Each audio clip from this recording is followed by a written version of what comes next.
Hello viewers, welcome to Ooty Cooking Channel. இன்னைக்கு ஒரு ஃபேமஸான biryani recipe Hyderabad style chicken biryani செய்ய போறோம். இந்த ஹைதராபாத் ஸ்டைல் சிக்கன் தம் பிரியாணியோட அட்டகாசமான டேஸ்ட்டுக்கு காரணம் நாம ஃப்ரெஷ்ஷா பிரியாணி மசாலா ப்ரிப்பேர் பண்ணி அந்த பிரியாணி மசாலால சிக்கனை நல்லா மேரினேட் பண்ணி வச்சு ரைஸையும் சிக்கனையும் தம்லேயே குக் பண்ணி எடுக்கணும்.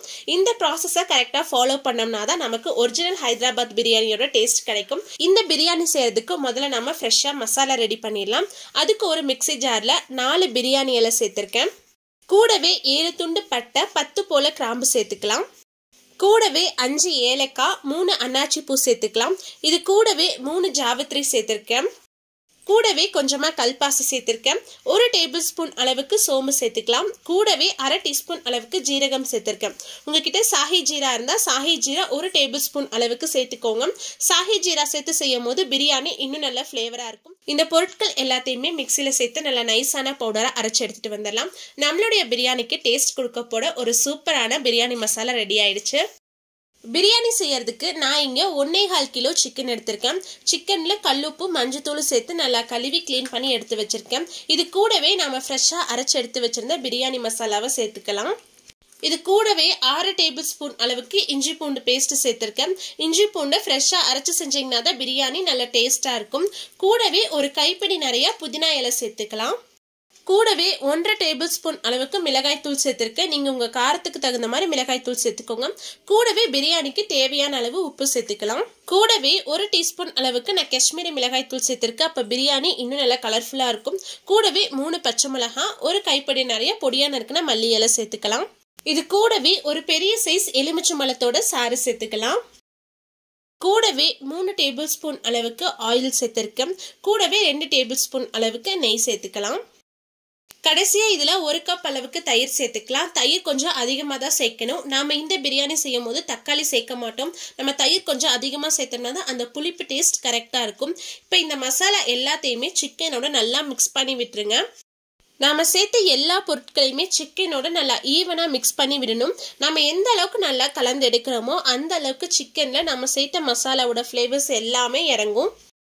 சிக்கனை மசாலாவோட நல்லா கலந்து எடுத்தாச்சு. ஆனால் நம்ம உடனே பிரியாணி செஞ்சோம்னா பிரியாணி கண்டிப்பாக டேஸ்ட்டாக இருக்காது. இந்த மசாலாவோட சிக்கன் குறைஞ்சது ஒரு 5 மணி நேரமாச்சும் நல்லா ஊறி வரணும். ஆனால் நம்ம மசாலா தடவின சிக்கனை ஒரு நைட் ஃபுல்லாக ஃப்ரிட்ஜில் வச்சுட்டு அடுத்த நாள் நம்ம பிரியாணி செய்கிறப்போ பிரியாணி இன்னும் நல்லா டேஸ்ட்டாக இருக்கும். நான் மசாலா தடவின சிக்கனை ஃப்ரிட்ஜில் வச்சுட்டு அடுத்த நாள் தான் பிரியாணி செய்ய போகிறேன். ஓவர் நைட் மசாலாவில் சிக்கன் ஊறிச்சுன்னா பிரியாணி இன்னும் நல்லா டேஸ்ட்டாக இருக்கும். சிக்கன் மசாலாவோட ஒரு நைட் ஃபுல்லாக நல்லா ஊறி வந்திருக்கு. இது இருக்கட்டும். நம்மளுக்கு அடுத்தது ஹைதராபாத் பிரியாணி செய்யறதுக்கு கண்டிப்பாக ஃப்ரைட் ஆனியன்ஸ் வேணும். நான் 5 பெரிய வெங்காயத்தை நீளமான ஷேப்பில் கட் பண்ணி எடுத்து வச்சுருக்கேன். எண்ணெய் நல்லா சூடானதுக்கு அப்புறமா இந்த வெங்காயத்தை சேர்த்து நல்லா வதக்கி எடுத்துருங்க. வெங்காயம் நல்லா பொன்னிறமாக ஆகிற வரைக்கும் நம்ம எண்ணெயில் வதக்கி எடுக்கணும். வெங்காயத்தில் இருக்க ஈரப்பதமெல்லாம் போய் நல்ல கோல்டன் ப்ரௌன் கலர் ஆகி வெங்காயம் கிறிஸ்பி ஆகிற வரைக்கும் நம்ம எண்ணெயில் வதக்கி எடுக்கணும். இந்த அளவுக்கு வெங்காயம் நல்லா வதங்கி வந்துருச்சு. இப்போ இதை எடுத்து வச்சிடலாம். இதுக்கு மேலே நீங்கள் ஒரு 5 நிமிஷம் வச்சிங்கனாலும் வெங்காயம் கரிஞ்சிரும். அப்போ சாப்பிடும் போது கசக்கும். அப்போ மொத்த பிரியாணியுமே ஃப்ளாப் ஆகிடும். அதனால கரெக்டாக வெங்காயம் நல்ல கோல்டன் ப்ரௌன் கலரில் வதங்கி வந்ததுமே அடுப்பு ஆஃப் பண்ணிட்டு சூடான எண்ணெயிலேருந்து வெளியில் எடுத்துருங்க. அடுத்தது நம்ம அரிசியை ஊற வச்சிடலாம். நான் 1 கிலோ அளவுக்கு பாஸ்மதி ரைஸ் எடுத்திருக்கேன். நல்லா குவாலிட்டியான ரைஸாக சூஸ் பண்ணிக்கோங்க. அப்போ தான் ரைஸ் உடையாமல் நல்லா நீளமாக இருக்கும். பிரியாணியும் நல்லா டேஸ்ட்டாக இருக்கும்.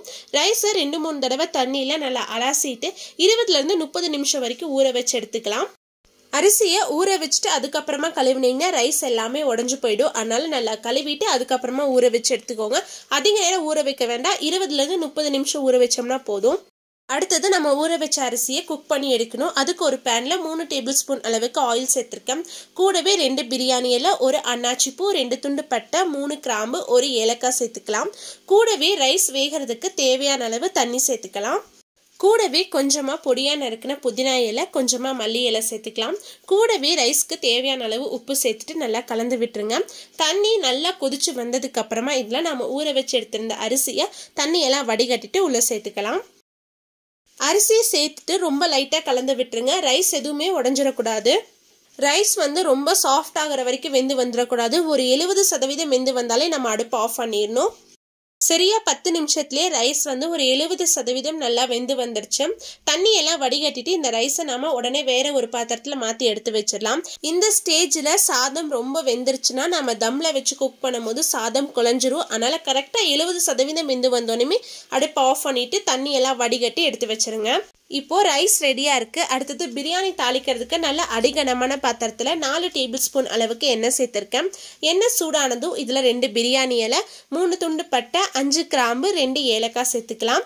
இதெல்லாம் எண்ணெயில நல்லா பொரிஞ்சு வந்ததும் நாம மேரினேட் பண்ணி எடுத்து வச்சிருந்த சிக்கனை இதுல சேர்த்துக்கலாம். மசாலாவை துளி கூட வேஸ்ட் பண்ணிடாதீங்க. அந்த மசாலா எல்லாத்தையுமே எடுத்து சிக்கனோட சேர்த்துக்கிட்டு லைட்டா கலந்து விட்டுருங்க. இது கூடவே நாம எண்ணெயில பொரிச்சு எடுத்து வச்சிருந்த ஃப்ரைட் ஆனியன்ஸ்ல இருந்து பாதி அளவுக்கு இதுல சேர்த்துக்கலாம். ஃப்ரைட் ஆனியன் சேர்த்துட்டு நல்லா கலந்து விட்டுட்டு அந்த எண்ணெயோட சிக்கனை ஒரு 2-3 நிமிஷம் நல்லா வதக்கி விடுங்க. சிக்கன் லைட்டாக கொதிச்சு வரும்போது நம்ம மூடி வச்சு அடுப்பை குறைவான தீயில வச்சு ஒரு 15 நிமிஷம் நம்ம குக் பண்ணி எடுக்கணும். ஒருவேளை ஹை ஃப்ளேமில் வச்சிங்கன்னா சிக்கன் கரிஞ்சிரும். ஏன்னா நம்ம சிக்கன் வேகிறதுக்கு இதில் தண்ணி எதுவும் சேர்க்க போகிறது இல்லை. நம்ம மேரினேட் பண்ணும் போது தயிர் ஊற்றிருந்தோம் இல்லையா, அந்த தயிர்லேயே தான் இந்த சிக்கன் வந்து குக் ஆகி வரும். அதனால் அடுப்பு குறைவான தீயில வச்சு குக் பண்ணிடுங்க. சரியா 15 நிமிஷத்துக்கு அப்புறம் நான் ஓப்பன் பண்ணியிருக்கேன். சிக்கன் வந்து ஒரு 50% நல்லா வெந்து வந்துருச்சு. சுற்றி வர கொஞ்சம் கிரேவி மாதிரி ஃபார்ம் ஆயிருக்கு. இந்த கிரேவிலேருந்து நாம் ஒரு 1/2 கப் அளவுக்கு கிரேவி எடுத்து வச்சிடலாம். ஒருவேளை உங்களுக்கு இந்த அளவுக்கு கிரேவி கிடைக்கலனா ஒரு 1/4 கப் அளவுக்கு தண்ணி சேர்த்து லைட்டாக கொதிக்க வச்சு எடுத்தீங்கன்னா நல்லா திக்கான கிரேவி கிடைச்சிரும். நம்ம கிரேவி எடுத்து வச்சதுக்கு அப்புறமா பாத்திரத்துலையுமே கொஞ்சமாக கிரேவி இருக்கணும், இல்லைன்னா அடி பிடிச்சிரும். இது கூடவே ஒரு 3 டேபிள் ஸ்பூன் அளவுக்கு ரோஸ் வாட்டர் சேர்த்துட்டு லைட்டாக கலந்து விட்டுறலாம். அடுப்பை குறைவான தீயில வச்சிருங்க. இந்த சிக்கனுக்கு மேலே நம்ம வேக வச்சு எடுத்து வச்சிருந்த ரைஸ்ல இருந்து பாதி அளவுக்கு இதில் சேர்த்துக்கலாம். இந்த ரைஸ்க்கு மேலே நம்ம எடுத்து வச்சிருந்த சிக்கன் கிரேவியை சேர்த்துக்கலாம். ரைஸ்க்கு மேலேயே கொஞ்சமாக ஃப்ரைட் ஆனியன்ஸ், பொடியாக நறுக்குன கொஞ்சமாக மல்லி இலை, கொஞ்சமாக புதினா இலை சேர்த்துக்கலாம். இதுக்கு மேலே நம்ம குக் பண்ணி எடுத்து வச்சிருந்த ரைஸ் எல்லாத்தையுமே சேர்த்துடலாம். ரைஸ்க்கு மேலே மீதம் இருக்க ஃப்ரைட் ஆனியன்ஸ் எல்லாத்தையுமே சேர்த்துக்கலாம். கூடவே கொஞ்சமாக பொடியாக நறுக்கின புதினா இலை, கொஞ்சமாக மல்லி இலை சேர்த்துக்கலாம். இதுக்கு மேலே 1/2 கப் அளவுக்கு பாலில் நான் குங்குமப்பூ சேர்த்து ஊற வச்சு எடுத்து வச்சிருந்து இதை சேர்த்துக்கலாம். கண்டிப்பாக 1/2 கப் அளவுக்கு பால் சேர்க்கணும். அப்போ தான் பிரியாணி நல்லா ஃப்ளேவராக இருக்கும். ஒருவேளை உங்ககிட்ட குங்குமப்பூ இல்லைன்னா கொஞ்சமாக ஃபுட் கலர் சேர்த்துக்கோங்க.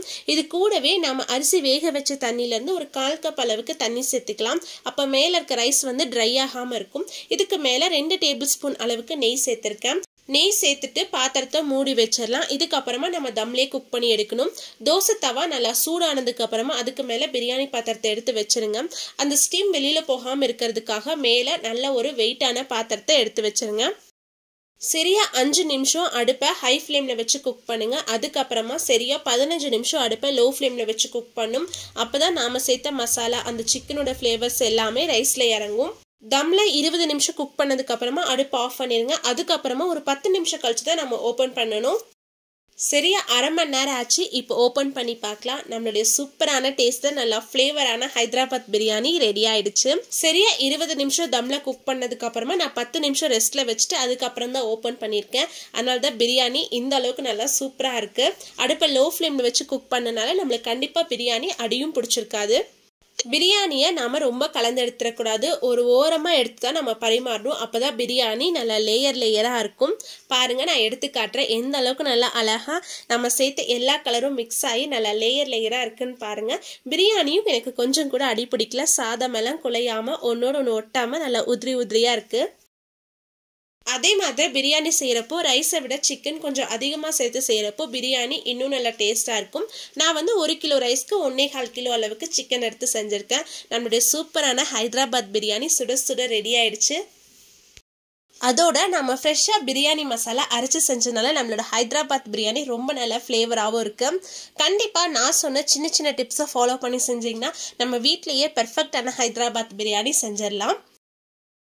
நான் இன்னைக்கு ஹைதராபாத் பிரியாணி கூடவே ஆனியன் ரைத்தாவும் சிக்கன் 65யும் பண்ணியிருக்கேன். நம்ம சேனலில் ஏற்கனவே சிக்கன் 65 எப்படி செய்யறதுன்னு வீடியோ போட்டிருக்கேன். கீழே டிஸ்கிரிப்ஷனில் லிங்க் கொடுக்குறேன், தேவைப்பட்டால் செக் பண்ணி பாருங்கள். கண்டிப்பாக இதே மாதிரி இதே அளவுகளோட நீங்களும் உங்கள் வீட்டில் செஞ்சு பார்த்துட்டு எப்படி இருந்துச்சுன்னு மறக்காமல் கீழே கமெண்ட்ஸில் சொல்லுங்கள். உங்களுக்கு இந்த வீடியோ பிடிச்சிருந்தா லைக் பண்ணுங்கள், ஷேர் பண்ணுங்கள். மறக்காமல் ஊட்டி குக்கிங் சேனலுக்கு சப்ஸ்கிரைப் பண்ணுங்கள். மீண்டும் அடுத்த ஒரு ரெசிபியில் சந்திப்போம். Bye, see you soon.